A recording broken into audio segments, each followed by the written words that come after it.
Segala boleh kami ada di pagi ini, semua anugerah bagi kami Tuhan. Kami percaya Yesus, saat kami datang untuk menyembah Engkau ada di tempat ini, dan kami rasakan Roh Kudus bekerja di saat ini ya Bapa. Kami akan mulai ibadah kami pada saat pagi hari ini Tuhan. Maka Engkau akan memberkati hamba yang akan kembali melakukan kebenaran firman-Mu Bapa. Terima kasih Tuhan. Terima kasih Yesus. Perencanaan Tuhan di tempat ini Bapa, sehingga kami merasakan hadirat-Mu yang sungguh luar biasa bagi kami pribadi. Kendala yang terjadi Tuhan bukan kita kami. Di dalam nama-Mu kami berucap syukur. Haleluya. Amin.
pujian yang kami naikkan kepada Tuhan adalah persembahan yang keluar dari dasar hati kami sebagai persembahan yang memuliakan nama Tuhan. Saatnya kami akan berdiam diri untuk memusatkan perhatian kami kepada firman Allah, sebab kami tahu firman-Mu menjadi penuntun arah bagi seluruh hidup kami untuk tertuju kepada jalan yang sempurna dari kemuliaan kepada kemuliaan. Karenanya pakailah hamba-Mu untuk menyampaikan berita firman Allah ini, agar kiranya setiap benih-benih firman yang ditaburkan mendapatkan tempat di dalam hati kami, sehingga kami bertumbuh dengan baik sesuai dengan kasih dan pengenalan yang Tuhan kehendaki. Setiap tipu daya muslihat iblis kami tolak, kami patahkan dalam nama Yesus. Pikiran kami, hati kami, telinga kami hanya terarah tertuju kepada firman-Mu.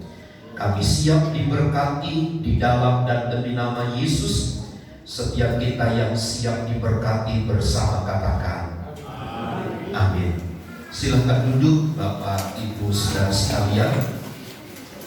Shalom. Baik, puji Tuhan.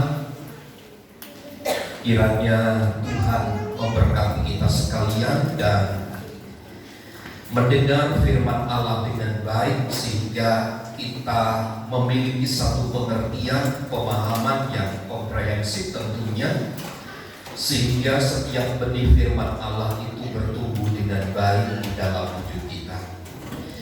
Kita sampai kepada Injil Matius pasal yang ke-13 tentang perumpamaan tentang pukat yang tercatat di dalam ayat 47 sampai ayat yang ke-52. Matius 13 ayat 47 dan ayat sampai kepada ayat 52, perumpamaan tentang pukat. Kita akan membaca ayat ini bergantian. Saya membaca ayat 47, Bapak Ibu saudara sekalian membaca ayat 48 dan seterusnya. Demikian pula hal kerajaan sorga itu seumpama pukat yang dilabuhkan di laut, lalu mengumpulkan berbagai-bagai jenis ikan.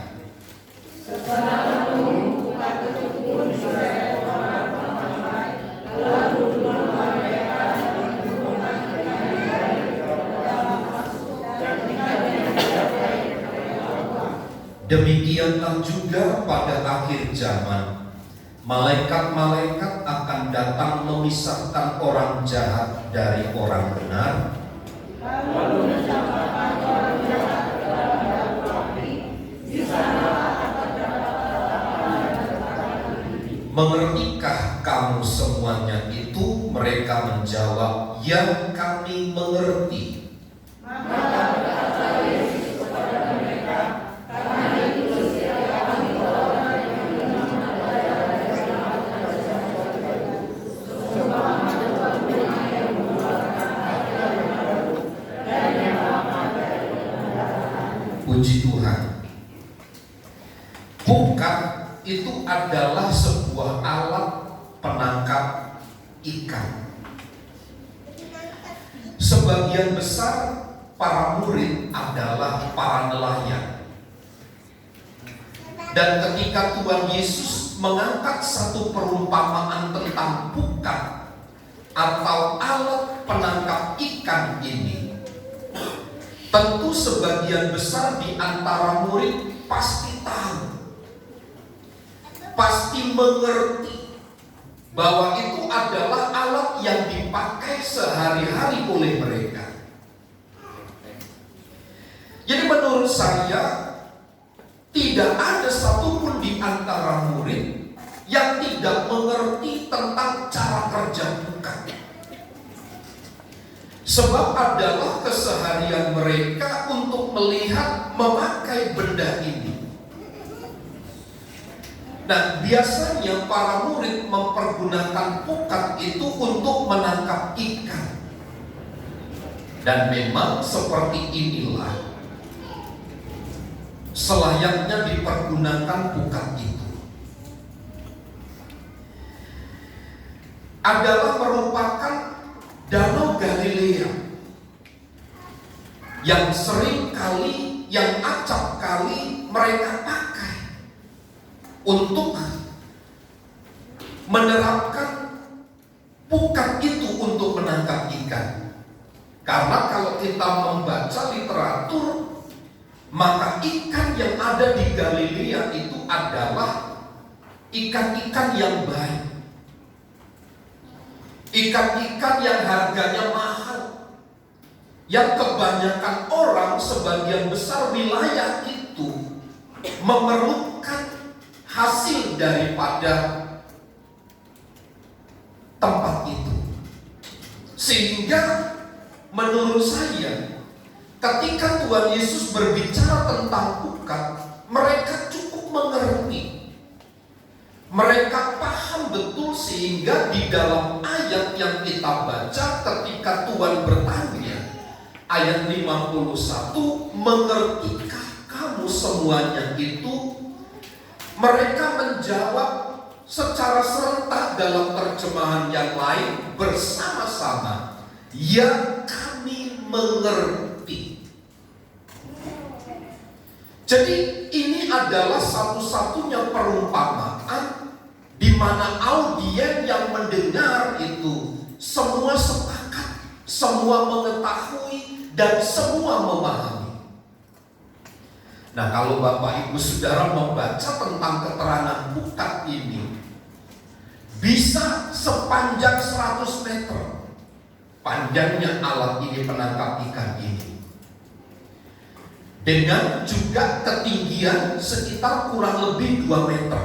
Biasanya di bawah itu dikasih pemberat, kemudian atasnya itu diberikan pelampung begitu. Sehingga dibutuhkan sekitar 6, 7 sampai 10 orang untuk membuat lingkaran begitu. Jadi kalau pukat jaraknya 100 meter dibuat melingkar begini, lalu dikumpulkan di satu tempat dan ditarik. Harapannya apa? Ikan yang ada di tengah-tengah itu terjaring semuanya. Itu adalah pukat. Nah, sebenarnya kalau kita membaca ayat ini, perumpamaan yang dipakai oleh Tuhan Yesus untuk menerangkan tentang kerajaan sorga, pertama yang harus kita pahami adalah bahwa kerajaan sorga itu seumpama pukat yang dilabuhkan di laut. Berita tentang firman Allah, berita tentang keselamatan itu diberitakan kepada semua orang. Bapak Ibu Saudara lihat, semua media dipakai sarana untuk memberitakan kabar keselamatan kepada dunia. Entah kepada orang percaya atau tidak, mereka pasti mendengar Yesus itu adalah Tuhan dan Juru Selamat. Kemudian masalah mengerti, kemudian merespon atau tidak, itu urusan kemudian. Tetapi paling tidak pukat itu telah ditebarkan kepada semua orang. Dan jangan kita menjadi marah ketika pukat itu ditebarkan, mungkin tidak mendapatkan hasil, atau sebaliknya justru hasilnya berlimpah-limpah. Saya ingat Bapak Ibu Saudara, sebelum di tempat ini saya pernah merintis pelayanan pekerjaan Tuhan di daerah Duta Bintaro. Kalau Bapak Ibu Saudara ke Ciledug nanti ketemu Pasar Menceng, Pasar Bengkok, bukan Menceng, Pasar Bengkok ke dalam. Dari Pasar Bengkok itu sekitar kurang lebih 1,5 kilo. Saya melayani pekerjaan Tuhan 2 tahun di situ. Dan saya hanya mengumpulkan satu keluarga dalam waktu 2 tahun. Tapi hebatnya Bapak Ibu Saudara, hebatnya kami bersekutu, kami beribadah di situ. Bapak RT jarak sekitar dari rumah kami itu sekitar 5 atau 6 rumah itu. Satu kali dia datang, dia bukan orang percaya kepada Tuhan, dia datang, Pak, semalam ibadah kok ramai amat gitu. Maksudnya ramai itu apa Pak? Gitu. Banyak orang yang datang di tempat itu. Padahal kami tahu kami hanya satu keluarga ibadah di situ. Dalam pengertian saya, seorang yang tidak percaya ini dipakai oleh Allah untuk menyatakan kemuliaan-Nya, bahwa di tempat itu telah dimulai, telah ditabur benih, telah ditebarkan pukat di situ. Dan mungkin bukan jarak waktu 2 tahun itu kami ada di sana. Mungkin orang lain yang akan menuai hasil dari pemberitaan firman itu. Semua media Bapak Ibu Saudara telah dipakai. Untuk apa? Menjadi alat untuk memberitakan kebenaran firman. Semua orang telah mendengar. Sekali lagi, pukat itu telah dilabuhkan. Berita firman telah ditebarkan ke seluruh dunia. Yang kedua, setelah penuh, maka setelah dirasa banyak yang diperoleh ikan itu, maka seorang nelayan akan menarik. Dan setelah ditarik, dikumpulkan di pantai, lalu mereka memisahkan tangkapan yang baik dan yang tidak. Tentu yang baik dan tidak ini banyak tafsirannya. Yang tidak baik yang dipisahkan kemudian dibakar, yang disebut dalam ayat itu kemudian dibakar, di sana terdapat kertakan gigi itu. Memang di dalam kitab Keluaran ada jenis-jenis ikan yang tidak boleh dimakan. Salah satunya adalah ikan yang tidak bersisik. Itu tidak boleh dimakan, itu haram. Itu dibuang kemudian dibakar. Tapi kalau ikan-ikan yang baik sesuai dengan ketentuan-ketentuan dan itu memiliki nilai jual bagus, mereka ambil. Kemudian untuk sesaat mungkin disimpan, kemudian dijual dan mendapatkan hasil. Proses yang ketiga adalah adanya pemisahan antara tangkapan yang baik dan yang tidak. Kata ayat yang kita baca, malaikat-malaikatlah mereka yang bertugas untuk memisahkan mana yang benar, mana yang baik, mana yang tidak, mana yang layak dijual, mana yang layak dikonsumsi, dan mana yang tidak layak kemudian harus dibuang sedemikian rupa. Untuk apa? Memperoleh hadiah. Nah, perumpamaan Matius pasal 13 ini ayat 47 sampai 52 tentang pukat ini tidak lain dan tidak bukan adalah bicara tentang keadaan atau situasi tentang akhir zaman. Bicara tentang bagaimana keberadaan dunia dan pada akhirnya orang-orang yang tinggal di dalamnya. Apakah kemudian kemudian mereka akan menikmati kehidupan yang baik, atau sebaliknya satu kehidupan yang buruk karena mereka tidak benar. Ingat Bapak Ibu Saudara, pukat itu tidak bisa memilih. Pukat itu ketika disebar, ketika ditaburkan, dia tidak bisa memilih mana yang baik, mana yang tidak baik. Tetapi antara yang baik dan tidak baik, semua kena menjadi satu. Ini maksudnya apa? Di tengah-tengah kita sebagai orang percaya sekalipun, masih ada orang-orang yang belum berkenan di hadapan Tuhan. Lalu jangan kita berapriori, jangan kita berprasangka bahwa semua orang yang ada di dalam gereja itu harus masuk surga. Mohon maaf, belum tentu. Sebab ketika pukat itu dilabuhkan, dia menarik benda yang baik dan yang tidak baik. Nah, kemudian yang menyelesaikan, yang membedakan adalah pada akhirnya pemilahan itu. Karenanya menurut saya Bapak Ibu Saudara, perumpamaan ini tidak lain tidak bukan adalah berbicara tentang dunia dan keberadaannya sampai hingga pada akhir zaman.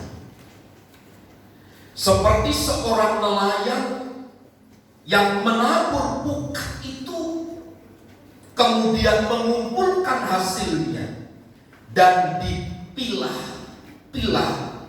hasilnya, kemudian dimasukkan ke tempat-tempat sesuai dengan keberadaan mereka. Kalau mereka baik, mereka sesuai dengan kehendak nelayan, maka akan ditempatkan ke dalam tempat yang baik.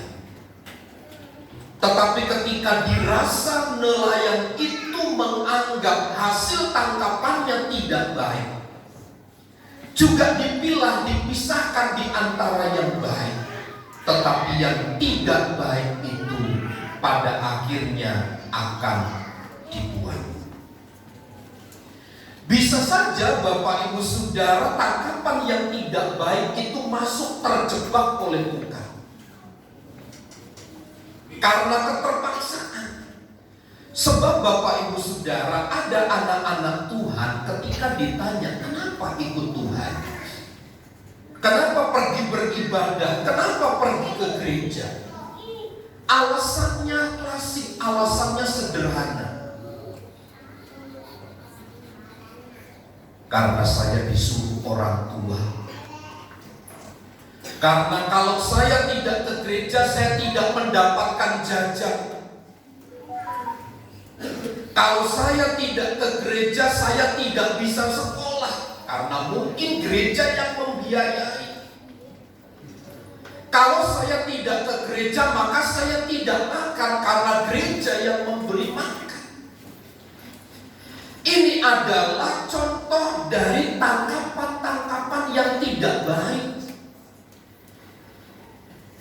Berapa banyak Bapak Ibu Saudara di negara kita yang namanya kitab-kitab, ada Markus, ada Yohanes, ada Samuel, yang pada akhirnya berurusan dengan pihak yang berwenang dan malah pada akhirnya divonis.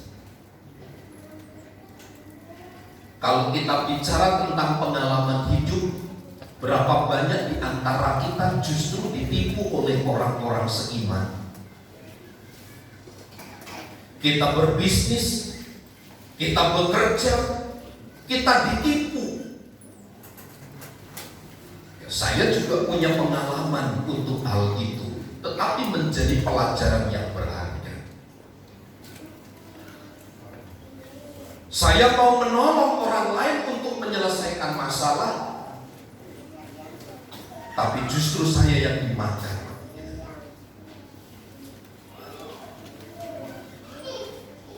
Oleh siapa? Mereka juga yang mengatasnamakan Tuhan. Hari-hari ini Bapak Ibu Saudara, orang tidak takut memakai nama Tuhan untuk mendapatkan keuntungan secara pribadi.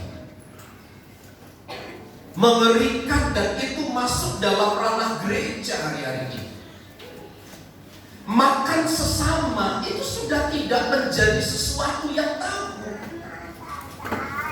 Menjelekkan, menjatuhkan orang lain itu adalah tangkapan yang tidak baik oleh nelayan.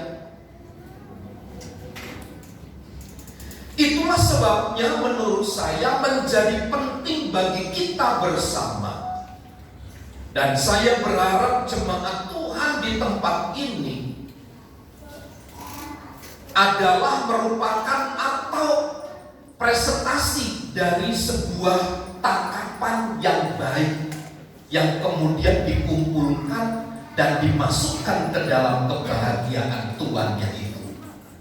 Sehingga nelayan atau tuannya itu berkata, "Hai hambaku yang baik dan setia, masuklah ke dalam kebahagiaan Tuhan." Sekarang Bapak Ibu Saudara, seperti perumpamaan ilalang dan gandum, sepertinya antara yang baik dan tidak baik itu diberikan kesempatan yang sama. Orang yang tidak baik justru kemungkinan besar, atau berdasarkan pengalaman-pengalaman yang kita lihat, justru mereka menikmati kehidupan yang kelihatannya lebih baik dari kita. Bahkan mungkin kita ragu seperti doa daripada Musa di dalam kitab Mazmur. Mereka pernah terkecoh melihat orang-orang fasik, orang-orang yang tidak benar itu gemuk-gemuk badannya. Sementara orang benar, orang yang hidup takut akan Tuhan, badannya kurus kering oleh karena kelaparan dan kesusahan. Seperti istilah perumpamaan lalang dan gandum, dibiarkan sepertinya oleh Tuhan. Antara lalang dan gandum itu dibiarkan berjalan bersama-sama.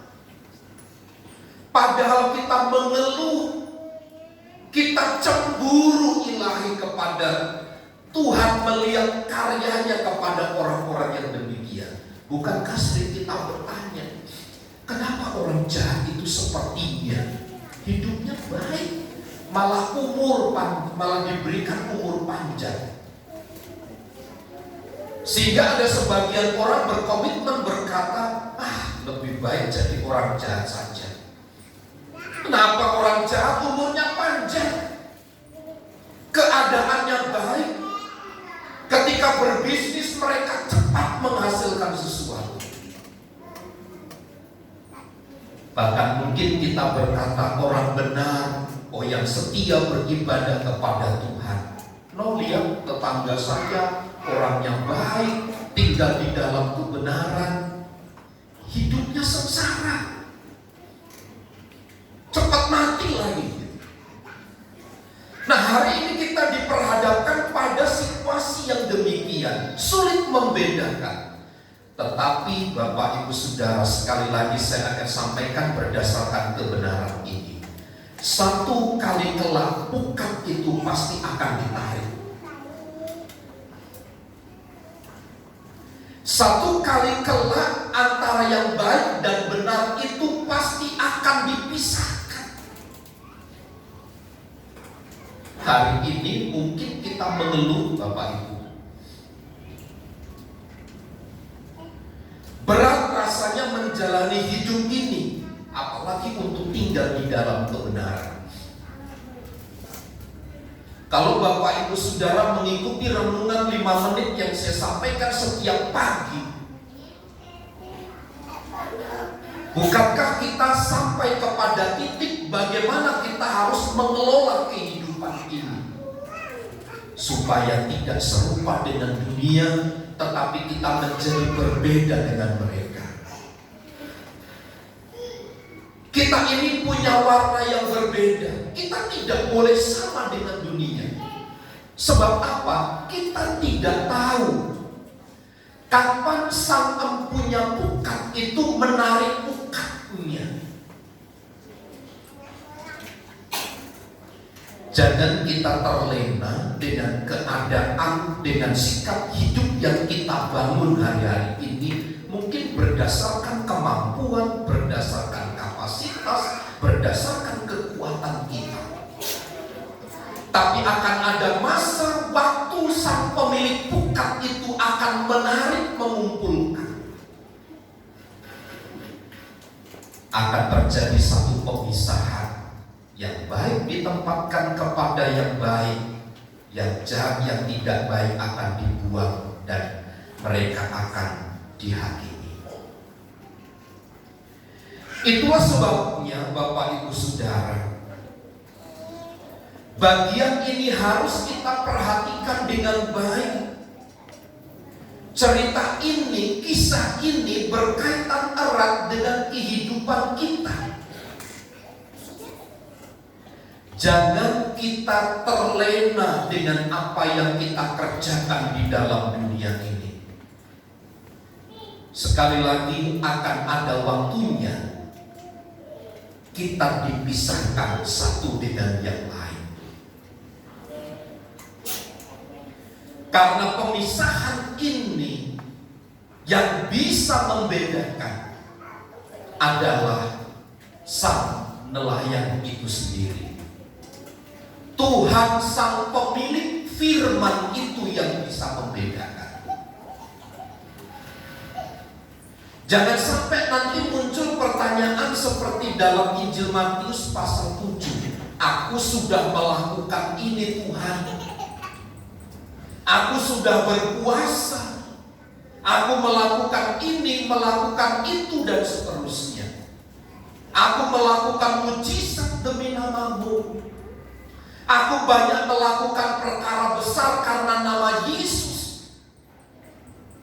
Yesus berkata apa dalam pasal 7 itu? Enyahlah kamu sekalian dari hadapanku, kamu adalah pembuat kejahatan. Pembuat kejahatan itu dikontraskan dengan orang-orang yang melakukan firman. Ada banyak orang mengerti, ada banyak orang memahami, tetapi tidak mampu melakukan. Itu pun sebuah kejahatan di hadapan Tuhan. Itu sebabnya Bapak Ibu Saudara, jangan kita terlena, jangan kita menganggap diri kita itu bijak, diri kita itu baik, diri kita itu benar. Semuanya akan ketahuan pada saat sang empunya pukat, sang empunya firman itu menarik firman itu dan meminta pertanggungjawabannya. Kadang kita lelah Bapak Ibu Saudara menyampaikan kebenaran, sepertinya tidak membuahkan hasil dan seterusnya. Tapi saya percaya Tuhan itu adil. Tuhan itu berkenan kepada siapa yang kepadanya dia berkenan, dan dia akan tolak yang kepadanya diberi hak untuk ditolak. Itu sebabnya menjadi penting bagi kita sebagai anak-anak Tuhan. Mari kita memperhatikan hidup kita seperti pernyataan Paulus. Hendaklah kamu bijaksana menilai hari-hari ini. Jangan seperti orang bebal, tetapi sama seperti orang arif yang mampu menilai dan membawa diri di dalam kacamata firman Tuhan. Dan hari-hari ini Bapak Ibu Saudara, bukan saatnya kita untuk bermain-main. Bukan saatnya kita berpangku tangan berdiam diri. Tapi mari kita berlomba-lomba untuk memaksimalkan diri kita untuk hidup di dalam kebenaran firman Tuhan. Sekali lagi, karena kita tidak tahu kapan sang mempunyai pukat itu menarik pukatnya untuk mengumpulkan kita bersama. Yang terpenting adalah waspada dan berjaga-jagalah. Mari kita mengkondisikan hidup kita. Injil Matius pasal 25 yang menceritakan tentang 5 gadis bijaksana dan 5 gadis bodoh itu adalah contoh yang konkret tentang keberadaan manusia di akhir zaman terkait dengan perumpamaan tentang pukat ini. Ada seolah-olah orang berkata, minyak saya masih penuh, saya masih punya persediaan. Tetapi sebagian orang berkata, persediaan saya sudah habis. Orang berlomba-lomba untuk mencari, tetapi mereka tidak mendapatkan. Ini sesuai dengan firman Tuhan. Ada saatnya, ada waktunya firman Tuhan itu ditarik dari muka bumi. Meskipun orang mau mengejar, mau mencari, karena dia sudah ditarik, tidak akan dapat lagi untuk mendapatkannya. Nah, selagi ada waktu, selagi ada kesempatan, mari kita memusatkan perhatian kita kepada Tuhan melalui firman, melalui kebenaran yang setiap kali disampaikan kepada kita. Saya berharap kepada jemaat Tuhan sekalian, ketika firman Allah itu ditaburkan di dalam hidup kita, pada akhirnya kitalah yang dikumpulkan oleh sang empunya firman itu untuk menempati tempat-tempat yang baik, yang layak memiliki kehidupan untuk memuliakan nama Tuhan. Sebab ketika dirasanya cukup oleh nelayan untuk menarik pukat itu, maka mereka akan sepakat menariknya satu hati dan mengumpulkan di satu tempat untuk satu kehidupan dalam rentangan waktu yang kekal. Hidup di dunia ini hanya sementara. Kita melihat dulu orang-orang hebat, tapi sekarang kita sudah tidak tahu lagi di mana. Kita kan sebenarnya hanya tinggal menanti giliran waktunya saja. Kapan kita dipanggil oleh Tuhan, kan begitu. Nah, di dalam penantian waktu-waktu inilah, seiring dengan pukat itu ditaburkan di antara kita, mari kita responi dengan baik setiap kebenaran firman itu di dalam hidup kita. Karenanya, setiap benih yang ditaburkan kepada kita, selayaknya kita terima dengan hati yang bersuka. Meskipun seringkali berkata susah dan sulit. Ada beberapa orang ketika sharing dengan saya, dia berkata begini, Pak, saya mengerti banyak firman Tuhan, tapi berat sekali saya melakukannya. Saya pun memberi acungan jempol kepada orang-orang yang demikian. Artinya dia terus berusaha dengan segala kekuatannya untuk hidup seperti apa yang dimengerti dari firman itu. Mungkin oleh karena keterbatasan dan kekurangannya, dia sulit untuk memproklamirkan diri dapat melakukan firman.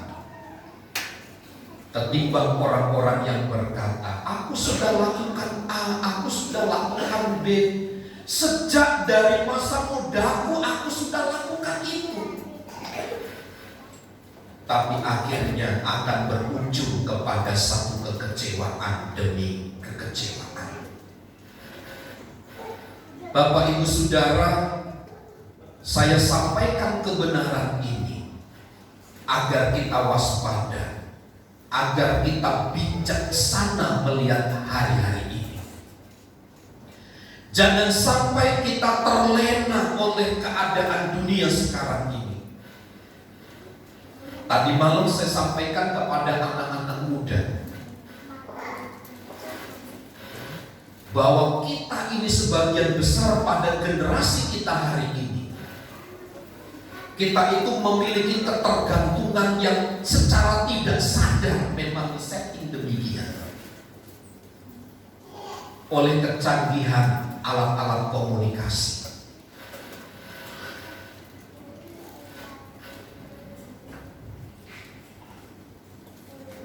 Kita tidak bisa hidup tanpanya. Alat komunikasi yang canggih itu selalu melekat dimanapun. Kalaupun kita tidur, kita letakkan di samping badan kita. Sementara Alkitab kita letakkan jauh-jauh dari tubuh. Firman Allah tidak melekat pada hidup kita. Ketika ada kesulitan, cepat kita cari solusi. Ketika ada masalah, cepat kita minta pertolongan kepada informasi-informasi yang muncul. Tapi kita sangat lambat. Kita berat kaki untuk melangkah datang kepada Tuhan Sang Firman. Inilah keadaan generasi hidup kita hari-hari ini. Tidak yang tua, tidak yang muda. Kita ada dalam situasi yang demikian. Berat kita melangkah untuk berharap kepada Tuhan, tetapi sangat cekatan kita mudah untuk mencari informasi-informasi yang sifatnya hanya sementara di dalam dunia ini. Dan saya berkomitmen kepada Tuhan dalam hidup saya pribadi. Kalau saya bangun pagi, pertama yang saya harus buka adalah Alkitab. Di dalam handphone saya tentunya. Karena kita tidak mungkin bisa lepas dari gadget, dari alat komunikasi. Saya berkomitmen kepada Tuhan, yang pertama-tama saya buka adalah Alkitab, aplikasi Alkitab di situ. Ya untungnya Bapak Ibu Saudara, untungnya saya didorong setiap hari saya harus memberikan renungan 5 menit. Paling tidak ayat itu yang saya baca untuk pertama kali saya baru membuka handphone saya. Jangan kita bangun pagi membuka WhatsApp, membuka Google, membuka YouTube, membuka TikTok, dan seterusnya. Bangun pagi, mari kita belajar untuk memulai sesuatu yang baik. Buka aplikasi firman Tuhan, baca sedikit, baru kita bangun, kita berdoa. Saya percaya Bapak Ibu Saudara, kita sekalian telah mendengar firman. Cuman persoalannya adalah seberapa dari firman itu yang dapat kita respon dari hidup kita ini, yang dapat kita lakukan itu. Berat memang, penuh perjuangan iya, tapi jangan mengabaikan usaha, karena Tuhan pada akhirnya akan memampukan kita untuk berdiri di atas kebenaran firman-Nya. Karenanya setiap benih firman yang ditaburkan kepada kita, mari kita hidupi di dalamnya. Dan satu kali kelak ketika firman itu diminta pertanggungjawabannya, kita dapat memberi pertanggungan jawab dengan baik. Seperti seorang yang diberikan talenta, diberi 3, diberi 5, diberi 6. Dia mengerjakannya, dia bertanggung jawab dengan baik. Tetapi yang diberikan 1, dia tidak bertanggung jawab, malah menyembunyikannya.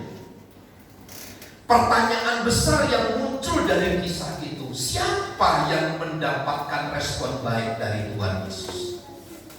Tentu orang yang setelah diberikan talenta lalu bertanggung jawab.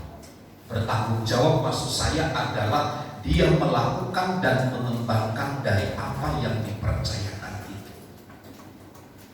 Firman Allah tidak boleh hanya kita diamkan, kita matikan di dalam hidup kita. Tapi kita harus lakukan dengan segenap hati, dengan kekuatan kita. Tuhan tahu seberapa berat kita dapat melakukan. Dan Tuhan pasti sanggup untuk menolong kita. Dia memberikan rohnya kepada kita. Sehingga kita mampu bersama-sama dengan kekuatan kita untuk dapat hidup di dalam firman Tuhan. Dengan segudang peristiwa yang kita lihat dengan aneka ragam macam tipe kehidupan manusia. Mereka semua telah mendengar berita firman. Mengapa mereka tetap jahat? Karena memang mereka sepakat untuk tinggal di dalam kejahatan. Tapi kita yang mendengar firman Allah, kita yang sepakat untuk hidup di dalam firman, siaplah satu kali kelak sang punya firman itu akan minta pertanggungjawaban. Dan kita adalah orang-orang yang layak untuk menerima kemuliaan upah berkat dari Tuhan. Tuhan Yesus memberkati. Mari kita tundukkan kepala dan kita berdoa kepada Tuhan untuk mengkonfirmasi setiap kebenaran firman yang kita dengar pagi hari ini. Untuk firman Tuhan yang telah kami dengar, untuk beberapa statement dan pernyataan-pernyataan dari firman-Mu tentang bukan ini, biarlah kiranya hidup kami dapat mencerminkan kehidupan yang benar, yang pada akhirnya hidup kami memuliakan nama Tuhan. Sekian lama kami mendengar berita firman Allah, sekian lama kami ditaburi oleh firman Tuhan. Biarlah kiranya firman itu bertumbuh di dalam hidup kami. Mungkin ada kelemahan, mungkin ada kekurangan, kita tidak kuat, kami tidak mampu untuk hidup di dalam firman. Tetapi kami berdoa biarlah Roh Kudus yang memampukan kami untuk kami dapat berdiri di atas kebenaran firman. Sebab hidup kami mencerminkan kemuliaan Tuhan. Dan satu kali kelak kami akan melihat pekerjaan Tuhan dinyatakan dengan sempurna di dalam hidup kami. Kekecewaan, kesulitan, kesedihan yang kami alami, kiranya digantikan dengan sukacita dari Tuhan ketika kami berdiri di atas kebenaran firman Tuhan. Berkatilah kami dengan kuasa firman-Mu. Kami bawa kebenaran ini di dalam hidup kami, agar kami tetap bijaksana menjalani hari-hari kami. Di dalam dan demi nama Yesus kami berdoa. Amin. Tuhan, terima kasih untuk Bapak Kepala Sidang yang telah melakukan kebenaran firman Tuhan. Saya mohon bertugas.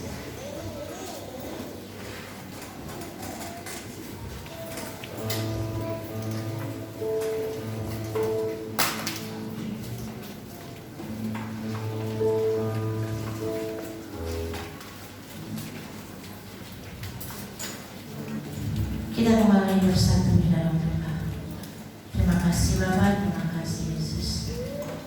Terima kasih Tuhan untuk kebenaran firman-Mu yang kembali menguatkan kami pribadi pribadi. Sebentar Bapa, kami akan menjalankan persembahan kami. Berkatilah tangan-tangan yang tidak bisa memberi Tuhan. Berkatilah usaha dan pekerjaan kami. Ampunilah kami Bapa di semua pelanggaran-pelanggaran kami. Kehendak-Mu yang terjadi bukan kehendak kami. Di dalam nama-Mu kami berucap syukur. Haleluya. Amin.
ibadah selesai, diminta untuk pengurus gereja tinggal sebentar, kita akan rapat sejenak untuk membicarakan beberapa hal terkait dengan program kerja yang akan dikerjakan selama 3 tahun dalam masa kepengurusan ini. Selamat kepada Saudari Elisa yang sidang ujiannya telah lulus, ya. Tuhan Yesus memberkati. Kita berdoa bagi jemaat yang sakit, kiranya Tuhan yang menolong dan menyembuhkan mereka, sehingga mereka dapat menikmati anugerah Tuhan dan dapat melaksanakan kegiatan rutinitas dengan baik, sehingga mereka bisa datang kembali beribadah kepada Tuhan. Diucapkan selamat datang bagi Bapak Ibu Saudara yang baru pertama kali datang bersama dengan kami. Kiranya Tuhan Yesus memberkati dan kita menjadi satu keluarga yang saling mendoakan satu dengan yang lain. Tuhan Yesus memberkati. Mari bersama kita berdiri, kita akan mengakhiri ibadah kita di dalam doa. Kemuliaan dan hormat hanya bagi Tuhan yang telah memungkinkan semua rangkaian ibadah ini berjalan dengan baik. Kami telah mendengar firman, kami telah memuji dan memuliakan nama-Mu. Saatnya kebenaran-Mu yang akan membebaskan kami, sehingga hidup kami menikmati berkat yang berlimpah-limpah dari Tuhan. Berkatilah usaha dan pekerjaan kami, berkati apa yang kami kerjakan dengan tangan kami. Berkati setiap perencanaan-perencanaan kami. Roh Kudus yang menopang dan memampukan kami.